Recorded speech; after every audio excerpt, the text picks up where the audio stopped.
I'm Laura Staley, and I wanted to share with you how I healed and transformed from many traumas in my childhood and into my adulthood.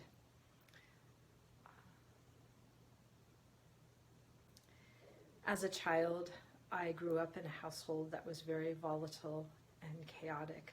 I was the scapegoated child, split all bad and gaslit many times over. Also outside the household, I endured sexual molestation at 3 years old, in which my life was threatened, me and my best friend and I, so I witnessed her and then experienced it myself. And the perpetrator threatened both our lives if we told. And then at 9 years old, and then a rape at 19.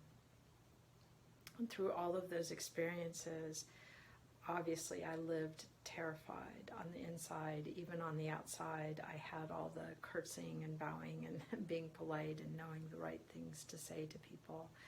I kind of had mastered that imposter syndrome at a very young age of knowing who I needed to be on the outside of our home.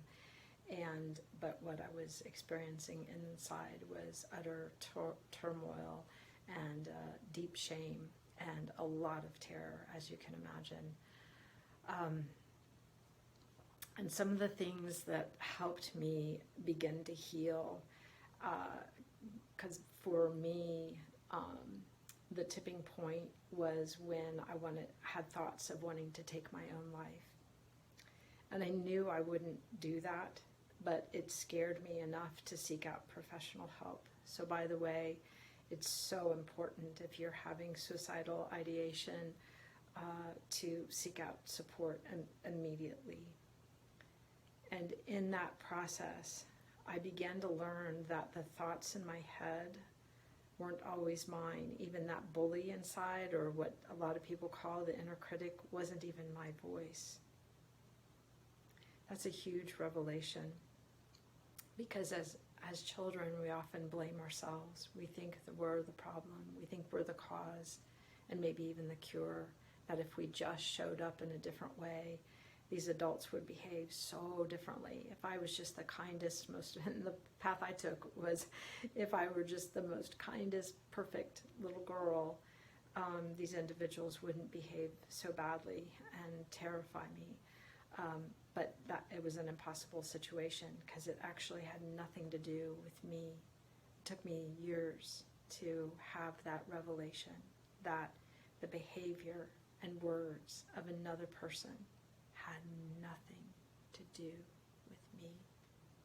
I had just shown up in the room and triggered, for whatever reason, their pain being projected and acted out on my body, my being, my soul, my heart. It's really important. So many people internalize the shameful behaviors and words of other people. That's what becomes the inner critic. Isn't that interesting? It's not even your own voice sometimes inside your mind. You know, who is that in there talking to you, right? So once I began to work with professionals, I learned very quickly that there were all these limiting beliefs that just weren't true. I also knew that I carried hurts in my heart and a lot of fear inside my body, and would experience nausea and, heart-pounding moments. I noticed that there were other triggers in my current life at that time that would just hit me.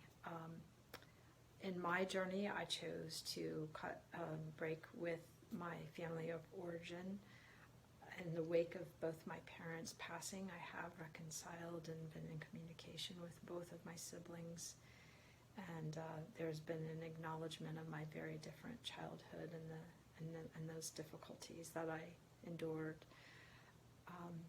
Some practices that really, really helped me in the healing and then the transformation, or meditation, to get quiet and still in my body. So I did yoga practice. I also did the moving meditation of Tai Chi, but my favorite one that I use to this day is the legs over the chair pose. And I listen to a guided meditation that includes a mantra, and now I often drop into a very quiet space inside myself, and I close my eyes and it gets all dark and cozy in there, which is really quite lovely. The other thing is movement. We now know that rhythm is regulating to the nervous system. When I looked back and realized when I learned this, that as a child I would kind of gently bump my head into the pillow to fall asleep at night, and I realized, wow, that was my brilliant body trying to regulate from all the traumas that I had endured on a daily basis. So movement, rhythm is regulation. So I run, I ride a bicycle, I love to dance.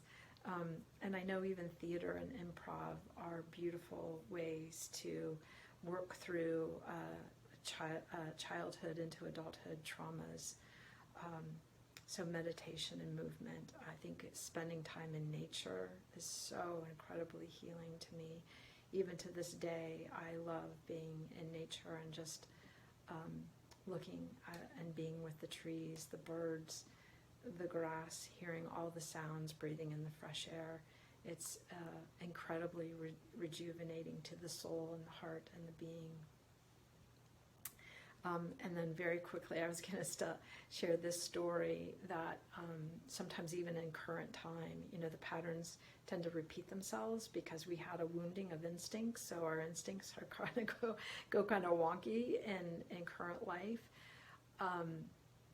And maybe you don't always make the best choices because of that. And you make better choices when you have that deep self-awareness and those discoveries. So this quick story is when, just a couple of years ago, I was going to get a new vehicle, my significant other and I, and the gentleman who was the car salesman was wearing the exact same cologne as the gentleman who had raped me when I was 19 years old. And I had all of the symptoms, right? I went nauseous. And it wasn't about the car salesman. He was incredibly professional, respectful. It was just his cologne. But I was having all of these reactions in my body. My heart was pounding, my hands were sweating, my mouth was getting dry. When we returned to the dealership, I just asked to get out of the vehicle and took really, really good care of myself. At that juncture, I had all the tools and didn't need to, I just debriefed later on with one of the professionals, trauma specialists that I was so blessed to work with. But at that time, I knew exactly what had happened, and I remembered. It was like, oh my gosh, it was the cologne. So trauma can come in just exactly that way. So and it's such a relief to know that you're not crazy. You're actually your body's just cueing you, and to desensitize and separate from that. I hope my sharing sends you on a beautiful healing journey in your own life, and know that it's possible to live inspired and with a lot of freedom and grace and dignity in your life. Thanks for listening.